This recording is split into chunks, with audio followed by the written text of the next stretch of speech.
美国海军陆战队上将真的愿意付出惨痛代价击败中国吗？经常被震惊的美军为什么变得这么刚强了？其实他想击败的是五角大楼。各位网友大家好，我是罗小飞。昨天呢，有人给我看了一个文章，就是某个著名的不靠谱自媒体写的，说呀，根据美国媒体 Defense News 昨天的报道，美国4星上将海军陆战队司令大卫伯格在美国里根研究所论坛表示，只要能够击败中国大陆，海军陆战队愿意付出惨痛代价。我一看这个美国海军陆战队怎么变这么猛了？就说抗美援朝的时候吧，咱们志愿军认为美国海军陆战队作风就是比美国陆军顽强，但是当今这个时代，美国陆战队不管付出多大代价都不可能击败中国大陆啊。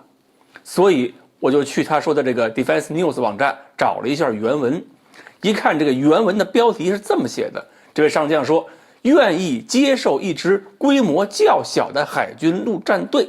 让轻型2栖舰艇成为现实。你看这俩标题根本就不一样，而那个代价其实是说为了构建新的作战体系，他愿意牺牲部队的人力规模，根本不是指战场上流血牺牲。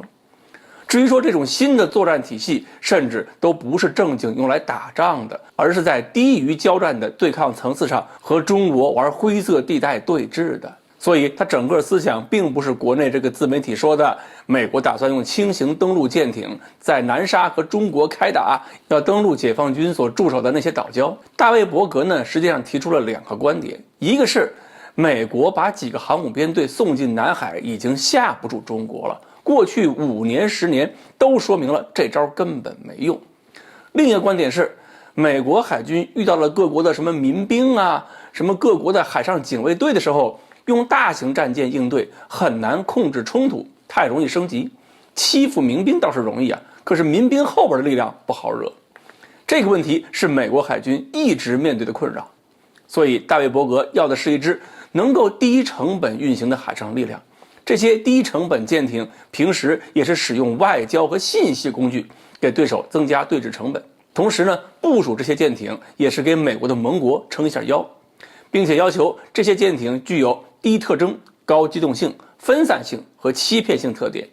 让这些舰艇难以被敌人发现、识别和打击。每艘2栖舰艇可以携带75到125名陆战队员，还有无人机，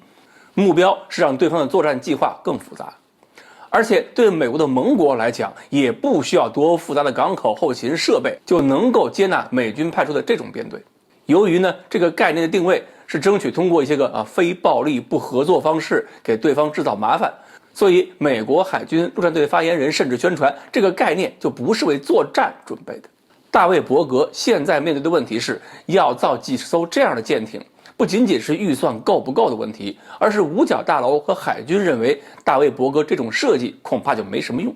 所以连预算都没有。然后伯格就说了，他明白海军要花大价钱的地方很多，为了维护海上核力量就有大笔账单要支付，但是他也表示宁愿缩小海军陆战队兵力规模，也要坚持他的想法，这就是那个牺牲的出处。这么看来，某自媒体说的其实和大卫伯格说的根本就不是一回事儿。大卫伯格要承受的惨痛代价不是解放军打的，原因是没钱，是得不到上面的认可。